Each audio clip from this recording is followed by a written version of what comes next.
I'm passionate about technology as well. There are so many jobs that don't even exist today that are going to exist in a couple of years. So there's so many opportunities to contribute to this bigger meaning and helping animals, or whatever is the biggest value that you went to vet school for. And you are part of that. You're embracing technology and things that are coming in the future. And again, I want people to know that. So I should have asked this, but with you being in technology, what are some of the things you're most excited for in technology coming into the veterinary space? Uh, Besides 3D printing, of course, although you can elaborate.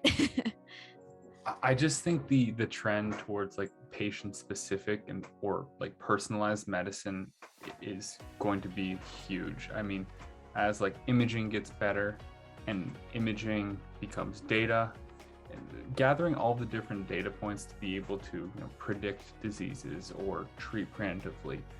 Genetics is another thing. As genetic data gets better, some of these huge companies like Embark, right? They have massive genetic data. So pairing that with imaging, diagnostic tools, and all that kind of stuff, bring that data together to help predict and help treat, I think is going to be one of the biggest things in just personalized or individualized medicine.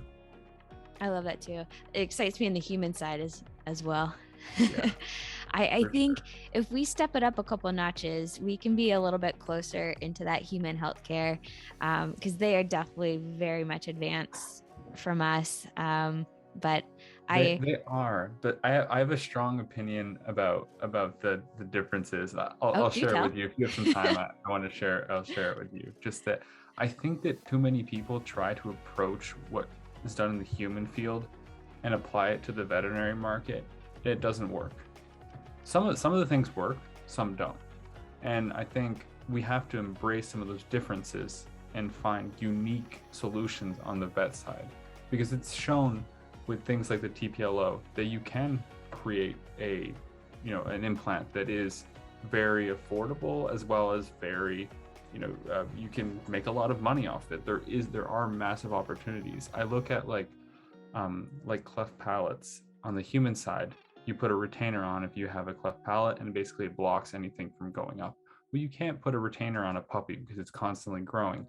But nobody's really thought about a solution. So, puppies with cleft palates just have essentially a feeding tube for weeks until they're old enough to have a full surgery.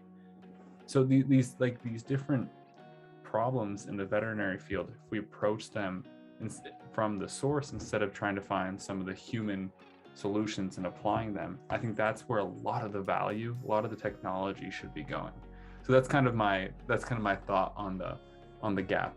So many things are similar, and we want to bring that technology together, but we also need to embrace some of the differences because there are actually a lot of value. Yeah. No, I think it's good to learn from the human side, but also to fully understand the uniqueness of Exactly. pets, or any animal for that matter. What do you think holds us back from, that step from, okay, I see what the human side's doing. This is the unique part of the pet. What's holding us back from actually getting to a good solution?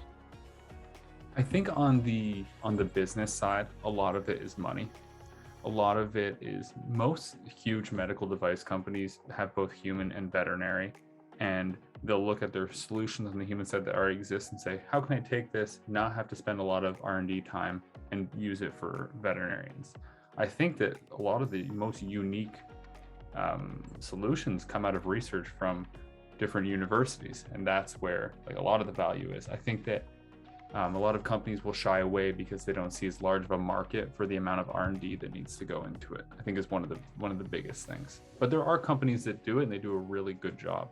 There are a couple implant companies that I know that do some more animal specific type implants, and they do a really good job at it. It's just that some of the larger companies, it's often it's all about money and about being able to justify decisions, and sometimes they're not able to do that. Yeah, you make a good point that there are a lot more resources that are or are happy to give money to a human solution than to a veterinary solution, which is what you saw. That's kind of the start of your business. So for you as a company, let's think more like a business. Are there things that you're nervous of that could hold you back from being profitable? Yeah, I mean, definitely the price. The price is always something we look at first. Is how can we make this affordable and still, create enough profit for us to be able to grow as a business and, pay our employees. The low cost printing is a decision that we made, that instead of having really expensive printers, we have lower cost printers, and then we do a lot of post processing after the print's completed. We use lower cost silicones, and we do 3D printed molds instead of having professional molds made that are more expensive. So we try and cut costs, but in a way that, isn't actually going to affect the situation. Like whether you have one of our models or a model off of a $300,000 printer, the effect is going to be the same.